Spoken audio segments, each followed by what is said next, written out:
When you hear the word lobbying, what pops into your head?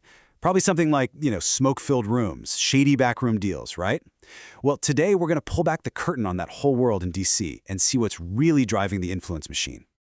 So let's start with the kind of image that feeds right into that stereotype. Check out this description of consumer advocate Joan Claybrook. The Dragon Lady.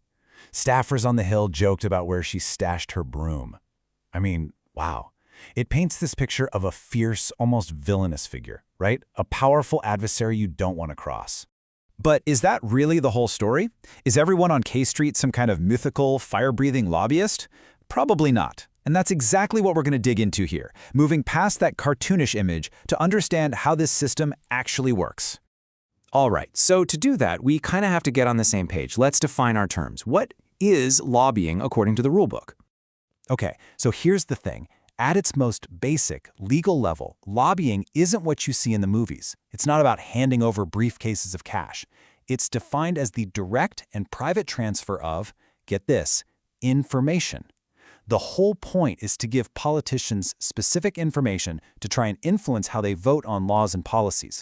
And this isn't just some fuzzy, vague goal either. The law is super specific about what lobbyists are trying to influence. We're talking about shaping new laws, sure, but also adopting federal regulations, how federal programs are run, who gets a big government contract, even who gets confirmed for a powerful government position. It's a pretty wide net. Now here's where it gets really interesting. This whole practice, it's actually baked right into the U.S. Constitution. Yeah, the First Amendment itself protects the right to petition the government for a redress of grievances. So you could argue that lobbying, at its heart, is just a super organized, professional way of exercising that basic right. But, and this is a big but, that simple constitutional right has morphed into an absolutely massive industry. So let's talk numbers and get a sense of the sheer scale we're dealing with today. And I'm not kidding when I say industry. In just 1 year, 2019, the total spending on lobbying in the U.S. hit, wait for it, $3.47 billion. With a B. That's just a staggering amount of money. And all that cash is funding a literal army of people. In that same year, you had over 11,000 registered active lobbyists in the U.S. That's a lot of professionals whose entire job is to influence policy. So a key question is, where is all this money coming from? Who's doing the spending? Well, take a look at this breakdown from the state level. It's pretty clear. Business interests, we're talking corporations and their trade groups, make up a whopping 86% of the total spend. It's not even close. Okay, so we've established what it is and just how huge it is. Now for the really fascinating part. How does it all actually work? What are the rules of the game? Well, it turns out in lobbying, just like in comedy or anything else really, timing is everything. And the most critical time on the political calendar isn't what you might think. It's not election day, it's budget season. And this chart just lays it out perfectly. Look, in a state like New York that does its budget every single year, spending kind of ticks up steadily. But then you look at states like Wisconsin or Oregon, they only do a budget every 2 years, and bam, you see these enormous spikes in spending. The activity just explodes when the budget is up for grabs. So how big of a deal is it? The numbers tell the story. Just the fact that it's a budget year causes lobbying spending to jump by 43%. 43%. It's like a giant magnet for money and influence. So why? Why is the budget so important?